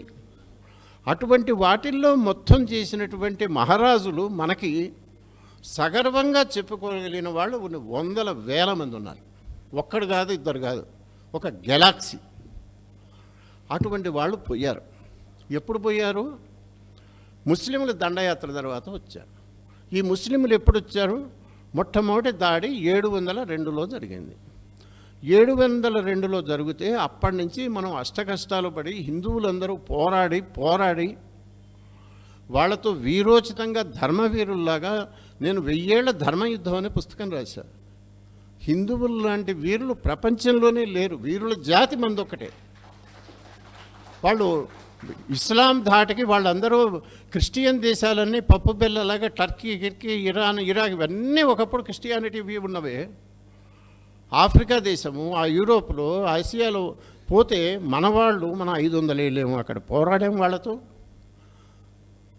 702లో సింధు మీద బిన్ కాసిం అనేవాడు దండయాత్ర చేస్తే మళ్ళా 500 ఏళ్ళు పట్టింది వాళ్ళకి. ఢిల్లీలో సుల్తానేట్ అని ఫస్ట్ పృథ్వీరాజు చచ్చిపోయిన తర్వాత సుల్తానేట్ అనేది ఢిల్లీ వాళ్ళ ఆధిపత్యంలోకి రావడానికే 1200 అంటే 500 ఏళ్ళు పట్టింది.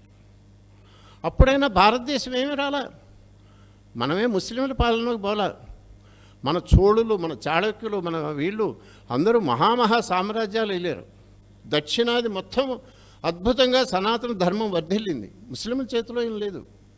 వాడు 1206లో వచ్చిన 1706లో 500 ఏళ్ల తర్వాత ఔరంగజేబు అనేవాడు చచ్చిపోవడంతో వాళ్ళ పతనం అయిపోయింది.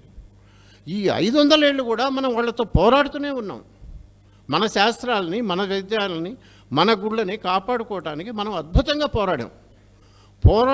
పోరాటము తప్ప ఇంకోటి ఎరగని జాతి హిందువులు, అది గుర్తుపెట్టుకోండి.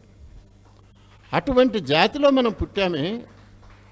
1700 ఏళ్ళు వాళ్ళు వచ్చిన తర్వాత వాళ్ళ పరిపాలనలో ఉన్న 500 ఏళ్ళ కనీసం 5 నుంచి 700 సంవత్సరాల పాటు వాళ్ళు గుళ్ళు కూల్చారు, బ్రాహ్మణులు మెడకాయలు కోసారు.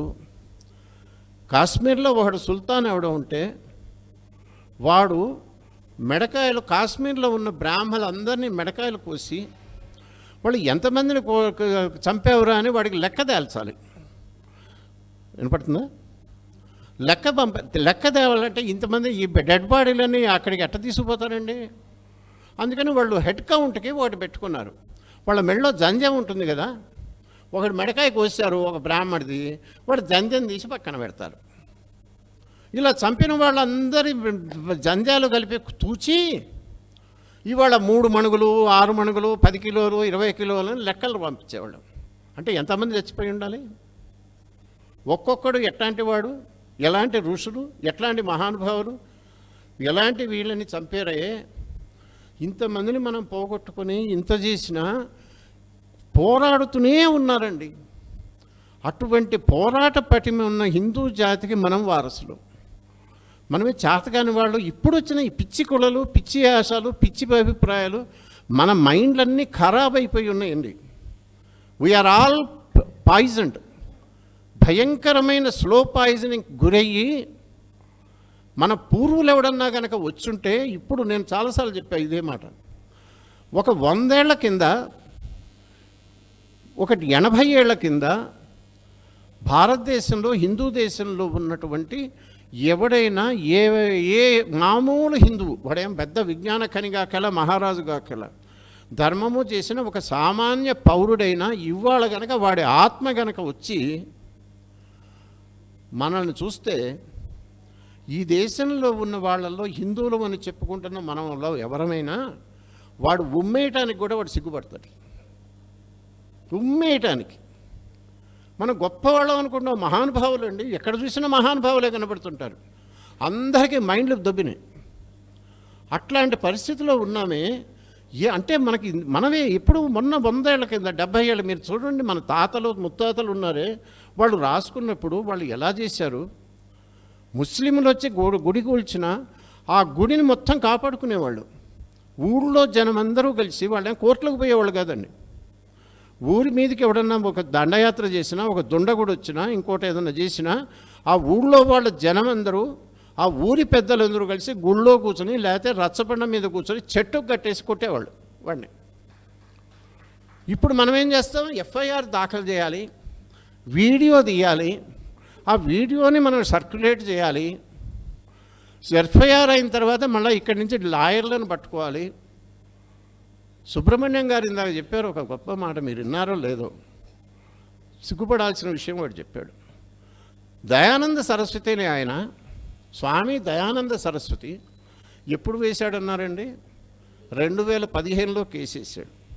రాజ్యాంగ ప్రకారం గుళ్ళు మీ చేతిలో ఎందుకున్నాయి అని అడగటం. అది ఎప్పుడు వచ్చిందటండి సుప్రీంకోర్టుకి చేతికి? ఆయనే చెప్పాడు 2025లో, అంటే 10 ఏళ్ళు పట్టింది. మా గుళ్ళు మాకు ఎందుకు లేవు? మీకు క్రిస్టియన్ చర్చిలో, ముస్లింలు మసీదులు ఒక్కటంటే ఒక్కటి నువ్వు పెట్టుకోవు కదా, నీ కంట్రోల్లో. మా గుళ్ళు అసలు ఏంటంటే సిగ్గుండొద్దండి. మనం ఇంకా ఎంత, మీరు ఒక ఒయాసిస్లో కూర్చొని ఉన్నారు వాళ్ళు తెలుసా? స్కందగిరి టెంపుల్, ఇక్కడ ఏ ఈవో లేడు, ఇంకోటి ఎవడు హుండీ పెట్టి టికెట్లు పెట్టి బాధేవాడు ఎవడు లేడు ఇక్కడ. ఎందుకున్నది అంటే కంచి పీఠం యొక్క ఆధ్వర్యంలో ఇది నడుస్తున్నది కనుక. ఇంకా ఎల్వి సుబ్రహ్మణ్యం గారు లాంటి వాడి పుణ్యాత్ములు కూడా దీన్ని నడిపించేటువంటి స్థితిలో ఉన్నది. ఇది మీ తిరుమలలో కూడా లేదు. ఎక్కడైనా అన్నీ గవర్నమెంట్ చేతుల్లోకి పోయినాయి, వాళ్ళే అన్ని నిర్ణయిస్తారు, అధికారులు వస్తారు. ఎండోమెంట్స్ డిపార్ట్మెంట్ అని ఒక బుడబుక్కల డిపార్ట్మెంట్ ఒకటి ఉంది మనకి. దానిలో ఎవరుంటారో తెలుసా? కన్వర్టెడ్ క్రిస్టియన్లు. వాళ్ళందరూ పేర్లేమో హిందూ పేర్లు ఉంటాయి, చర్చిలకు పోయేవాళ్ళు. వాళ్ళు అక్కడ కమిషనర్లుగా, రీజనల్ కమిషనర్లుగా, జాయింట్ కమిషనర్లుగా కూర్చొని ఇక్కడ ఆగమం ఎట్లా ఉండాలి, ఆ గుళ్ళో పూజకి టికెట్ ఎంత వసూలు చేయాలి, ఈ పూజారికి వీడు ఏమైనా కాజేయకుండా వాడు చెప్తుంటాడు. Who is the bloody government? Who is this? వీడు ఇష్టం వచ్చినట్టు చేశాడు. వాడు ఏ గుడికి చైర్మన్గా ఎవరిని ఇస్తాడో అని పేపర్లు చూస్తే మనకు తెలిసిన వాడు ఎవడని వస్తే మళ్ళీ వాడిని అడుక్కొని వాడి అసలు దర్శనం పర్లేదు, వాడు మనకు తెలిసిన వాడు వచ్చాడే కాస్త దర్శనం ఇప్పిస్తాడేమో అని తొందరపడతాం. కానీ అసలు ఈ గుళ్ళు ఏమిటి, చైర్మన్లు ఏమిటి, వీళ్ళకి వాడెవడో వేయటం ఏంటి? మన గుడి కదా ఇది. ఎప్పుడన్నా ఉందా? తిరుమల గుడిని శ్రీకృష్ణదేవరాయలు 1713లో 4 సార్లు వస్తాడు. ఆయన 20 ఏళ్ళు రాజ్యం చేస్తే ఆ 20 ఏళ్లలో కనీసం 13 సార్లు వస్తాడు. వచ్చి వెంకటేశ్వర స్వామికి కొండెక్కి అక్కడ ఏమీ లేకపోయినా కొండ మీదకి వెళ్ళి అష్టకష్టాలు పడి వచ్చినప్పుడల్లా రత్నాలు, వజ్రాలు, ఆయన భార్యలు, ఆయన ఎమ్మడొచ్చిన వాళ్ళు రత్నాలు, రాసులు కుమ్మరిచ్చారు వెంకటేశ్వర స్వామికి.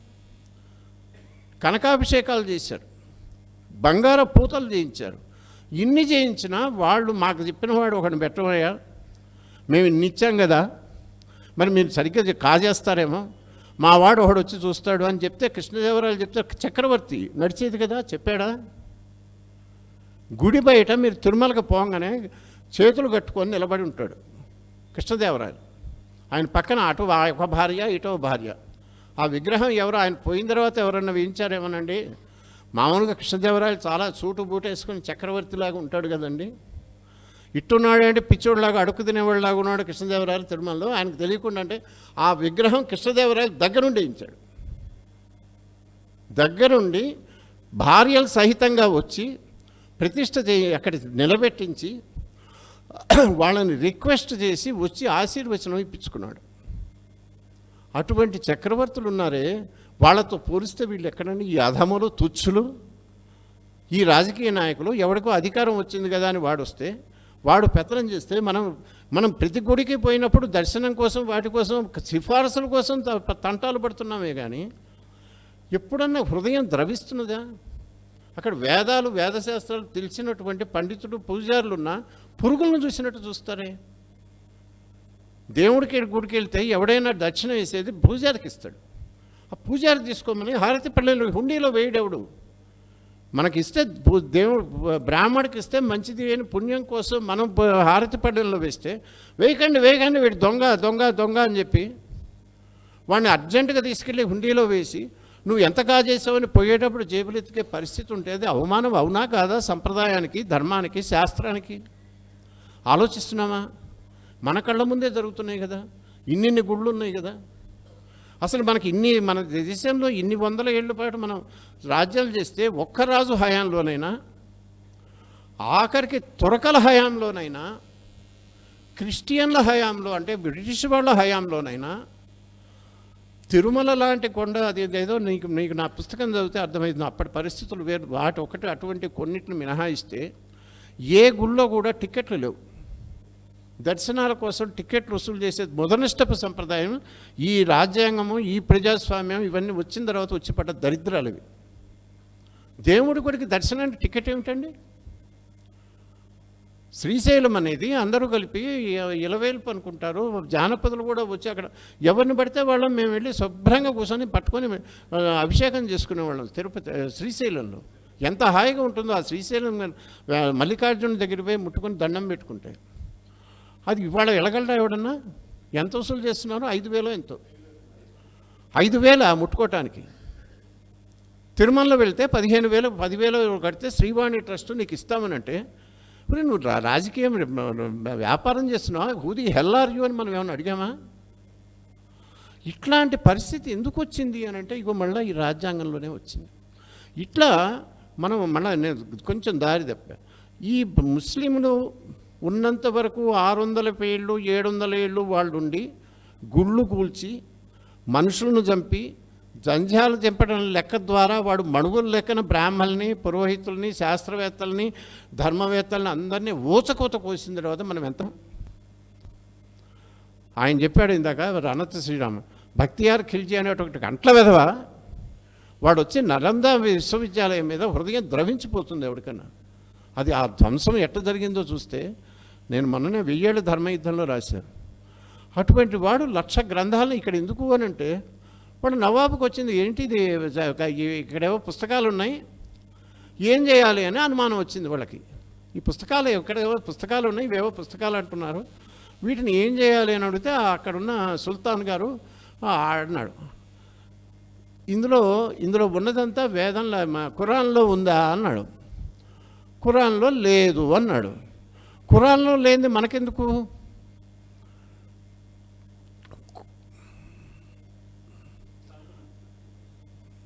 కూర్చోండి మీరు కూడా. ఖురాన్లో లేనిది ఇంకెందుకు? ఖురాన్లో లేదు కదా అందుకని అది పనికిరాదు, అది హరాం, కాల్ చేయమన్నాడు. ఒకవేళ ఈ పుస్తకాల్లో ఉన్నదే ఖురాన్లో కూడా ఉందని పోనా వాటిని బతకనీయమంటారా అంటే ఖురాన్లో ఎలాగో ఉందిగా మనకెందుకు అది కూడా కాల్ చేయమన్నాడు. మొత్తం కలిపి 1,00,000 తగలబెడితే కొన్ని నెలల పాటు తగలబడ్డది ఆ గ్రంథాలయం. ఆ 1,00,000 గ్రంథాలు మనం తెచ్చుకోగలమా? ఎంతమందిని ఊచకోతకు వచ్చారు, ఎన్ని శాస్త్రాలు నాశనమైనాయి, ఎంత పోయినాయి అంటే ఈ 500 ఏళ్ల పాటు సాగినటువంటి ముస్లిం ఆధిపత్యంలో మనము ఎప్పుడు కనీ విని ఎరుగనటువంటి నష్టానికి, ధ్వంసానికి ధర్మము, శాస్త్రము, సంస్కృతి, సారస్వతం అన్నీ అయ్యి మన గుళ్ళన్నీ శిథిలమైపోతే ఇవన్నీ పోయి ఎట్టకేలకి స్వతంత్రం అనేది వస్తే మనము ఏదైనా రాజ్యాంగం రాసుకుంటే ఆ రాజ్యాంగం రాసుకుంటున్న వాడికి నేను ఈ దేశం వాడిని, నాకు ఇక్కడ ధర్మం ఉన్నదయా, ఈ ధర్మమే నడిపిస్తుంది. వివేకానందుడు ఎప్పుడో చెప్పాడు భారతదేశానికి, హిందూ దేశానికి 2 రథచక్రాలు, ఒకటి ధర్మం, ఒకటి మతం. మతము ధర్మము అనే 2 చక్రాల మీద భారతదేశం నడుస్తుంది అని వివేకానందుడు ఎప్పుడో చెప్పాడు. మతం ప్రాణము, ధర్మం ప్రాణము. ఈ ధర్మాన్ని మతాన్ని వెనక్కి తెచ్చుకోవాలి, మన గుళ్ళని మనం కాపాడుకోవాలి. వాడు 32,000 గుళ్ళని కాశీలో ఇప్పటికీ మనకు దిక్కు లేదు కదా. కాశీ విశ్వనాథుడు పోతే దిక్కుమొక్కు లేకుండా బిక్కు బిక్కుమంటుంటాడు. ఆ పక్కనే జ్ఞానవాపి మసీద్ అని వాడు ఔరంగజేబు పెట్టింది ఉన్నది. ఇప్పటికో మనం దొంగల్లాగా అటు ఇటు తిరుక్కుంటూ పోవాల్సిందే. కృష్ణుడు పుట్టినటువంటి బృందావనంలో వాడు కూల్చవతలు పారేశాడు, కట్టుకున్నాడు. అది ఇట్లా కొన్ని 100 ఏళ్ల పాటు జరిగినటువంటి గుళ్ళని నిర్మించుకోవటం, మళ్ళీ పెట్టుకోవటం, వేదాలు నాశనం అయిపోయినటువంటి వేదాలను పునరుద్ధరించుకోవడం, ఈ వేదాల మీద ఇదివరకు రాజుల టైంలో ఏ రీసెర్చ్ అయితే జరిగిందో, ఏమైతే జరిగిందో అవన్నీ కనీసం మన ప్రభుత్వం మళ్ళా మనం చేద్దాము. 7 సెంచరీస్, ఈ 7 సెంచరీ నష్టాన్ని మనం పూడ్చుకోవాలంటే అమ్మా ఇప్పటికి మళ్ళా మన వచ్చింది, మన స్వతంత్రం వచ్చింది, మన ప్రభుత్వం వచ్చింది. సనాతన ధర్మం బేసిస్ మీద నడిచేటువంటి దేశం కాబట్టి రాజ్యాంగం రాస్తే అందులో ఫస్ట్ ఆర్టికల్ ఏదన్నా ఉంటే అందులో we the people of India give ourselves our a constitution అన్న తర్వాత అది సనాతన ధర్మాన్ని నిలబెట్టడానికే రాయాలి, అంతే కదా. ధర్మం లేకపోతే దేశం ఎక్కడి నుంచి వచ్చింది? నేను ఇందాక చెప్పా 1,45,000 పదాలు, 445 అధికరణాల్లో ధర్మం అనే మాట ఎక్కడ లేదు, ఒక్క మాట కూడా లేదు. హిందూ మతం అన్న మాట ఒక్క చోట లేదు.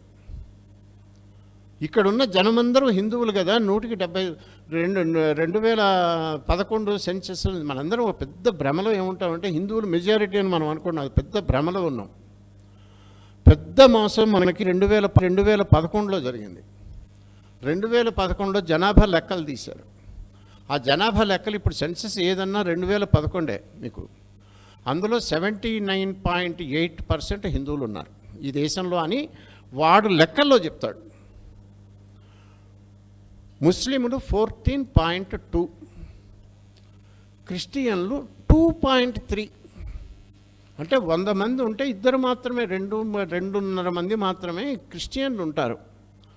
మీరు ఒక్కసారి కోస్తా జిల్లాలకు పోయి అగ్రహారాలన్నీ ఉన్నాయి కదా, ఈ అగ్రహారాలన్నీ ఒకప్పుడు వేద ఘోషతో ప్రతిధ్వనించిన అల్లగాకపోతే మీకు ఎక్కడ చూసినా అడుగడుకో చర్చే కనబడుతుంది. పూర్తిగా 5 ఏళ్ల పాటు మహానుభావులు అందరూ కలిసి ఏలేరు మొన్న దేశాన్ని, రాజ్యాన్ని ఒక 5 ఏళ్ల పాటు. అంతకుముందు ఉన్న వాళ్ళు కూడా చర్చిల్ని కావాలని చేస్తారు, పాస్టర్లకు జీతాలు ఇస్తారు. మన గుళ్ళలో వచ్చే డబ్బులు, మనందరం కట్టే డబ్బుల నుంచి పాస్టర్లకు జీతాలు ఇచ్చి చర్చిల్ని పెంచి పోషించి, మొన్న క్రిస్టమస్ వస్తే నరేంద్ర మోడీ గారు కూడా పోయి ప్రార్థనలు చేసి వచ్చాడు. అట్టా క్రిస్టియానిటీని పెంచి పోషించి ఈ అగ్రహారాలన్నీ నాశనమయ్యి జిల్లాలకు జిల్లాలు, మండలాలకు మండలాలు టోటల్గా కన్వర్ట్ అయిపోయినాయి అన్న సంగతి బుద్ధి జ్ఞానం కళ్ళకు తెలుసున్నాయి, ప్రతివాడికి తెలుసు కదా. కానీ మన లెక్కల ప్రకారం కేవలం 2.3% క్రిస్టియన్లు అంటున్నారు. అట్లా 2011లో ఉన్నదే.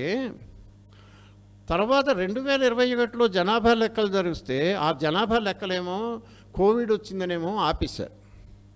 ఇప్పటిదాకా లెక్కలు లేవు. ఈలోపు ఈయనైనా చెప్పింది మన మదన్ గుప్తా గారు, ఒక్కొక్క రాష్ట్రం ఈశాన్య భారతం మొత్తం పోయింది, కేరళ పోయింది, మీకు చేజారిపోయితే హిందువులు మిగిలితే మహా ఉంటే ఏమన్నా 55-60% ఏమన్నా ఉన్నారేమో. అయినా మనం 75 అంటాం. సరే, మనం అదే తీసుకుందాం. 100కి 75-80 మంది కనీసం రాజ్యాంగం రాసేటప్పుడైనా హిందువులు ఉన్నారు కదా. మనకి దేశంలో, ప్రపంచంలో 120 క్రిస్టియన్ దేశాలు ఉన్నాయండి. అంటే వాళ్ళ జనాభాలో 50% కన్నా ఎక్కువ పాపులేషన్ కనుక ఉంటే దాన్ని క్రిస్టియన్ కంట్రీ అంటారు. మిగతా 50%లో ముస్లిమ్స్ ఉండొచ్చు, హిందువులు ఉండొచ్చు, పార్సీలు ఉండొచ్చు, ఎవడన్నా జ్యూస్ ఉండొచ్చు. అయినా ఇదేమన్నా ఇబ్బందిగా ఉందా? వినపడుతుందా? జనాభాలో 50% కనుక దాటితే అది క్రిస్టియన్ కంట్రీ అని, జనాభాలో 50% కన్నా ఎక్కువ ముస్లిమ్స్ ఉంటే అది ముస్లిం కంట్రీ అని మనం ఇప్పుడు మాట్లాడతాం. సౌదీ అరేబియా అనేది ముస్లిం కంట్రీ, అట్లాగే గల్ఫ్ కంట్రీస్ అన్నీ ముస్లిం.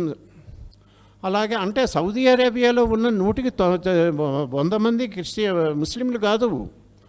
అక్కడ మహా ఉంటే 70-80 మంది ఉంటారేమో. ఇంకా 20 మందో 30 మందో, 100కి 20-30 మంది వేరే మతాల వాళ్ళు ఉంటారు. వాళ్ళు ఎప్పటి నుంచో అక్కడ ఉంటారు. ఉన్నా ఆ సౌదీ అరేబియాలో కానీ, దుబాయ్లో కానీ, ఇంకో చోట కానీ, ఏ గల్ఫ్ కంట్రీలోనైనా మీరు ఆ దేశాలకు కనుక వెళ్తే సత్యనారాయణ స్వామి పటం ఏదో నేను తీసుకెళ్తానంటే ఎయిర్పోర్ట్లోనే తీసి అవతల పారేస్తాడు. మీ ఇంట్లో కనుక ఏదో దేవతార్చనో గణపతి పూజో అమ్మవారి పూజనో చేసుకున్నానంటే పోలీసులు వచ్చి పట్టకపోతారు, రాళ్ళు పెట్టి కొట్టిన చంపుతారు.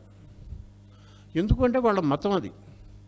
ఇది ముస్లిం కంట్రీ, ఇక్కడ షరియా అనేది ముస్లిం దేశం, ఇది మా మతం ప్రకారమే నడవాలి అనేటువంటిది అక్కడ ఉన్నది కదా.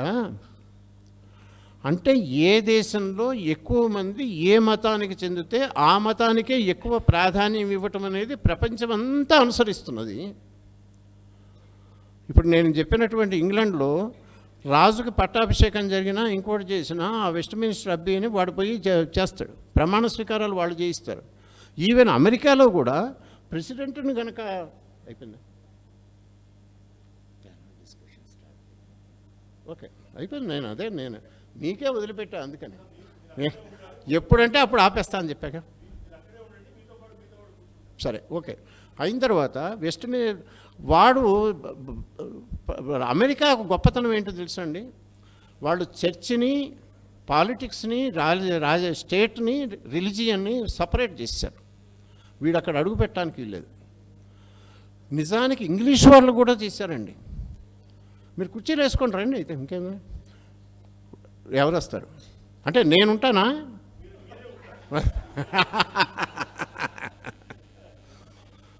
చర్చి, రాజకీయం, మతం ఏ ఛాయలో పడనటువంటి అమెరికాలో కూడా అమెరికన్ ప్రెసిడెంట్ ఇవాళ కనుక కొత్తగా ఎవడన్నా వస్తే ప్రమాణ స్వీకారం చేయాలంటే బైబిల్ మీద చేస్తాడు. ఆ ప్రార్థన అయిపోయిన తర్వాత ఎవడో ఒక చర్చి ఆయన వచ్చి వాళ్ళని చేసిపోతాడు. అంటే చెయ్యాలని రూల్ ఏం లేదు, వాళ్ళ సంప్రదాయం, మా గురువయ్యా, మా మతమయ్యా, వాళ్ళు వచ్చారయ్యా అంటున్నారు. కనుక మీరే మోడరేటర్, నేను ఇక్కడ కూర్చోండి, మోడరేటర్ మీరేగా కానీ. అట్లా అమెరికాలోనేమో అట్లా ఉండే, బ్రిటన్లో అట్లా ఉంటే, మిగతా ప్రపంచంలో ఉన్న ఏ దేశంలో అయినా మెజారిటీ వాళ్ళది ఏ మతం అయితే ఆ మతం వాళ్ళకి స్పెషల్ ప్రివిలేజెస్, ఆ మతం వాళ్ళు చెప్పినట్టే రాజకీయం నడిచేట్టు స్పెషల్ ప్రివిలేజెస్ ఉండి, మిగతా మతాల వాళ్ళు ఎవరే మీరు కూడా బతకొచ్చురా అని ఇస్తారు మైనారిటీలకి. ప్రపంచం మొత్తం మీద మన యొక్క ఈ దేశంలో మాత్రమే హిందువులు ప్రధాన మతం అనే దానికి దిక్కు మొక్కు ఉండదు. హిందూ మతము, హిందూ అనే పేరు మొత్తం రాజ్యాంగం మొత్తంలో లేదు. లేకుండా రాజ్యాంగం రాసుకున్నారు. ఉన్న హక్కులు ఏమన్నా ఉంటే అవన్నీ ముస్లింలకి, మైనారిటీలకి మాత్రమే ఇచ్చారు. అయినా మనం ఆలోచిస్తున్నాం, మనం భగవద్గీతనేమో మనం చదవటానికేమో నిషిద్ధము, ఖురాన్ చదవటానికి మదర్సాలకి మళ్ళా మనం వాళ్ళే డబ్బులు ఇచ్చినా మనమేం ఒప్పుకోము. మనకి ఏదైనా కాశీకో దేనికో వచ్చింది అని అంటే ఉత్సవాలు జరుగుతున్నాయి అంటేనేమో రేట్లు విపరీతంగా ఆర్టీసీ వాడు, ట్రైన్ల వాడు, ఫ్లైట్ల వాడేమో పెంచేస్తాడు. వాడు జెరూసలంకో మక్కాకో యాత్రకు పోతానని డబ్బులు ఇవ్వకపోతే ఎట్టా అని మనమే ఇస్తాం. ఇంత హిపోక్రసీ నిండిపోయిన వ్యవస్థని భరిస్తూ ఆ హిపోక్రసీ అంతా పెంచి పోషిస్తున్న రాజకీయ నాయకులకి, పార్టీలకి ఓట్లేసి చేసి పాము చేతికి పాలు దాగిస్తున్నది మనమే. మొదటి ముద్దాయిలము మనమే. మనం గనక అది గ్రహిస్తే మొత్తం మారుతుంది కథ. చాలా చిన్న విషయం ఇది, అది నేను తర్వాత మాట్లాడతాను. Thank you. జనం నడిచినట్టు మెజారిటీ ఎలా ఉంటే అలా నడవాలండి, అదే కదా డెమోక్రసీ. ఇక్కడ డెమోక్రసీలో 170 మంది హిందువులు అయితే హిందువులు చెప్పినట్టు రాజ్యాంగం నడవాలి, దేశం నడవాలి, ప్రభుత్వం నడవాలి. That is called democracy. మన దగ్గర ప్రజాస్వామ్యం లేదు, మైనారిటీ స్వామ్యం ఉంది. అంటే మైనారిటీస్ రూల్ ది కంట్రీ. అయ్యా నమస్కారం, చాలు.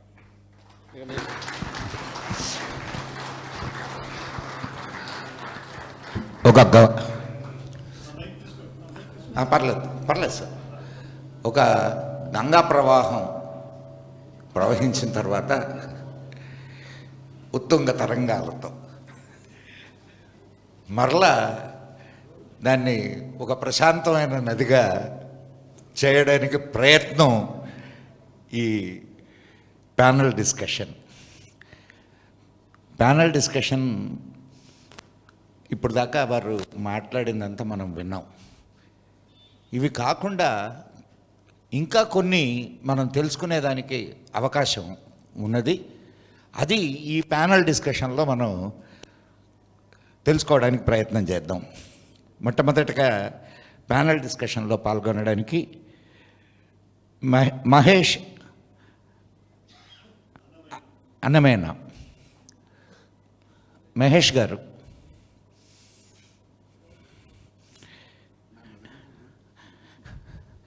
మీరుండాలి. మీరు లేకపోతే ప్యానల్ డిస్కషన్ ఎట్లా?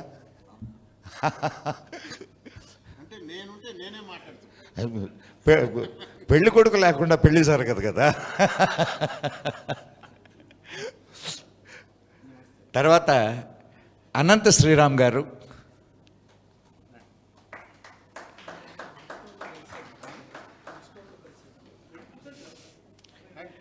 డాక్టర్ కశ్యప్ గారు,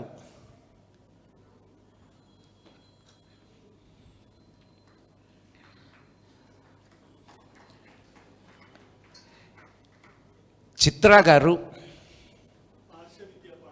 ఆర్ష విద్యా పాఠశాల చిత్ర గారు,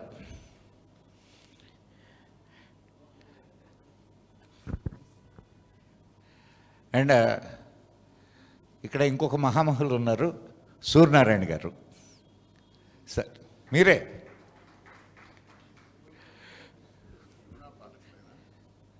ఏమన్నా పాట ఇంకొక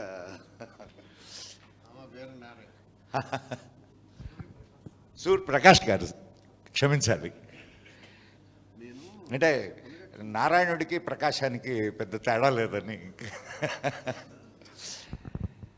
ఈ ప్యానల్ డిస్కషన్ మొదలుపెట్టే ముందు నేను మా శాస్త్రి గారితో ఒక విషయాన్ని తేల్చుకోవాలి అనుకుంటున్నాను.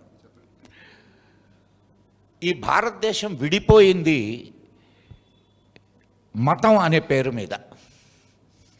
మతం అనే పేరు మీద భారతదేశం విడిపోయినప్పుడు ఒకటి ముస్లిం కంట్రీగాను, రెండవది సెక్యులర్ కంట్రీగా ఎలా అవతరించింది. అండ్